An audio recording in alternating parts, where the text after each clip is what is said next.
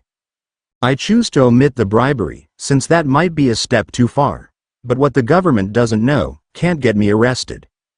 Shoto shrugs as he takes another sip. I am just happy to finally get my hands on a drink, it's been too long. Well, that statement is confusing.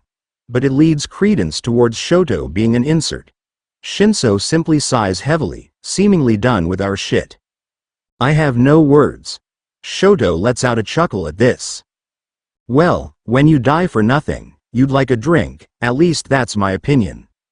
Now I'm no lawyer, but that sounds like a confession to me. I glance over at Shoto before speaking. Oh shit, you're an insert as well. We thought so. Guess that's why. I trail off before I can finish. I can hear something nearby. It sounds like someone running through the woods. Hey, did you guys hear that? I ask. Shinso mutters something to himself before looking around as well. Yeah, it sounded like someone running through the brush. There's silence for about 2 seconds before a loud crash can be heard. A smashed tree trunk comes flying out of the trees towards us. I drop my drink as I dive out of the way with a yell. Shinso scrambles off the ground and out of the way with a yell, and Shoto dodges as well moments before the tree lands exactly where he once stood. A person bursts from the trees and begins moving towards Shoto. Oh shit, I know this chick. The woman in question has long blonde hair and is wearing barbarian-like clothes that definitely shows too much skin. While the outfit is new, I recognize her as being that villain I fought a few weeks ago. What was their name, Purity or something? Die you stupid kids. Purity yells out. Shinso slips his mask on as Shoto gets into a fighting stance. I won't go down without a fight, he declares. Purity seems to like this response, as she simply grins a viscous smirk.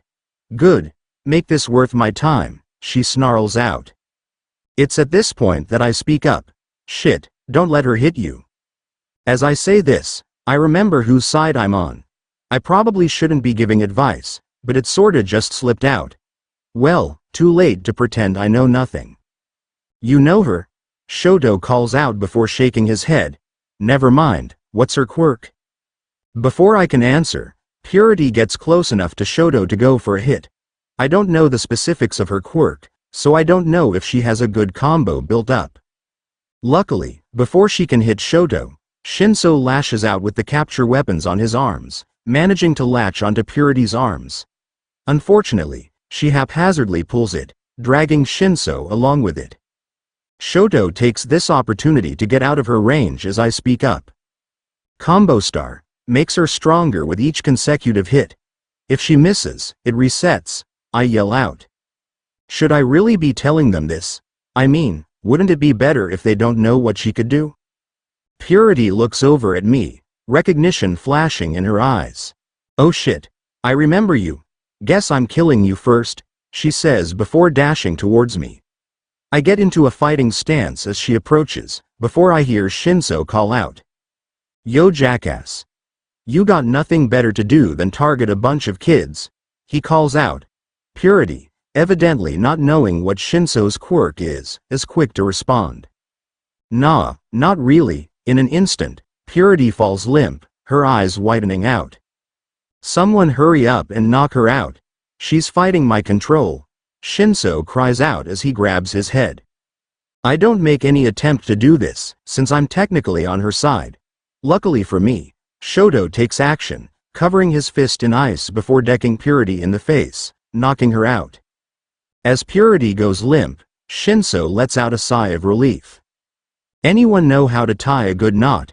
He asks as he looks down at his capture weapons. I shrug. I know how to loop rope so many times it becomes unbreakable, if that counts. It of course doesn't count, and definitely won't keep her tied up if she awakens, but if she wakes up I'll just send her on her way or something, since another villain in the fight means we would be closer to winning. Shinso hands over one of his weapons. So long as you can do it with these. As I tie her up I suppress the urge to tie an actual knot. I can tie a few ones. I did scouts when I was younger. Though, the knot I know how best to tie is a noose. That sounds bad, but I just listened to the family-friendly noose song on YouTube and thought it was hilarious. As I finish tying her up, I turn to look at the other two. I reckon I should stay here in case she wakes up. Don't want her getting out. You two want to stay? Or do you want to go find the others? I ask the pair. Please leave. Shoto shrugs. I can stay, but I want to make sure the others are alright. Also, if you want, I can freeze her to the ground. Please don't do that. I think for a moment before responding.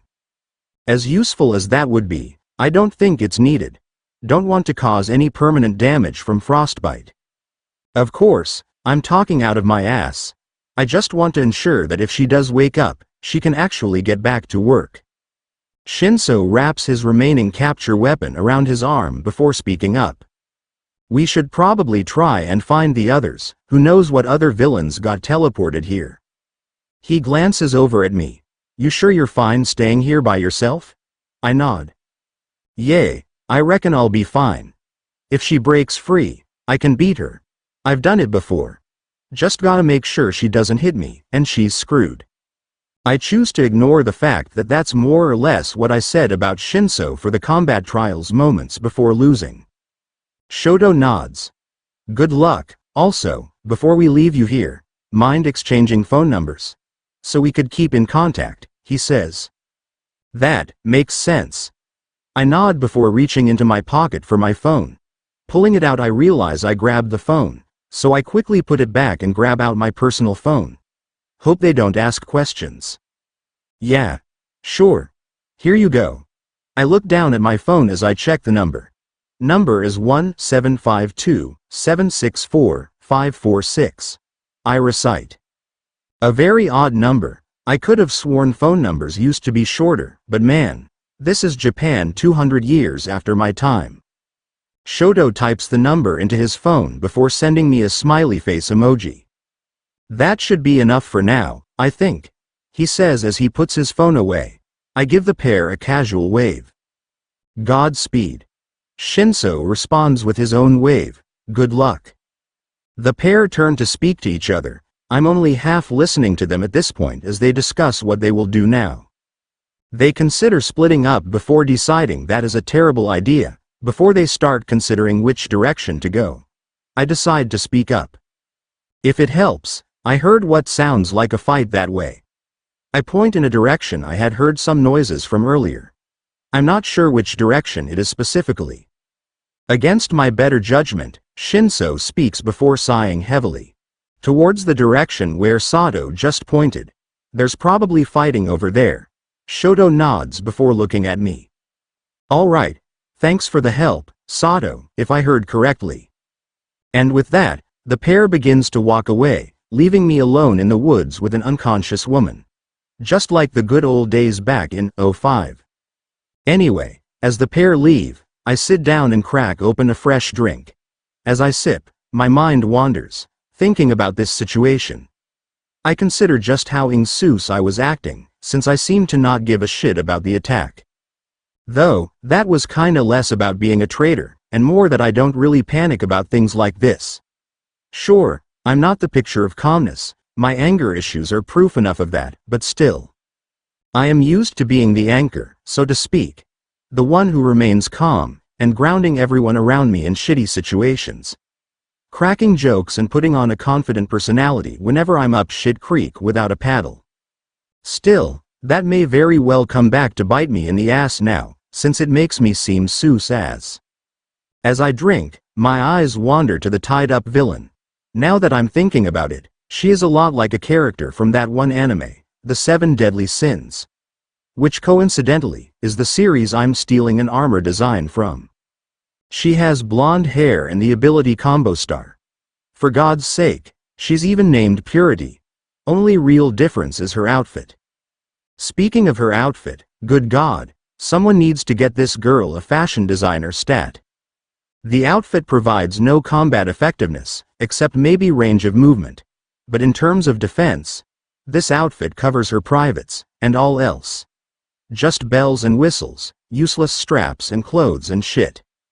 I thought my outfit was bad, but at least the fabric is high quality and apparently knife-proof. Whatever. If she wants to go running around like that, who am I to stop her? She's trying to kill kids, I don't think she cares about being properly covered. If every villain here has such ineffective outfits like this, then odds are, they aren't winning. I take another sip as I lean back, choosing to focus on the scenery once again. Even after the destruction caused by the thrown tree, things still looked rather peaceful. As I lie, I begin to ponder a few things. My mind wanders. I ponder many things, like magnets. How do they work? And the fact that air is a solid thing that we just can't see or really touch properly. But something that keeps coming to mind is quirks. More accurately, I ponder my classmates' quirks. Sure, Sugar Rush is far from a bad quirk, as I learnt this morning, but compared to some of these guys, I'm pure fodder. While the fact that the boost is a multiplicative ability is nice, as far as I'm aware the boost itself doesn't stack, only the time limit. Which, as I deduced, isn't even intended. Beyond that, I need a catalyst. I need to consume sugar to use it. Take away the sugar, and I'm just a buff dude. And sure, that can take me far, but at the end of the day, it's just not enough. Add on the intelligence loss, and I'm shit out of luck. I don't normally think about my failings. But how can I not when I'm genuinely an inferior version of Midoriya? How can I expect to keep up with my classmates, with my allies, if I'm so weak?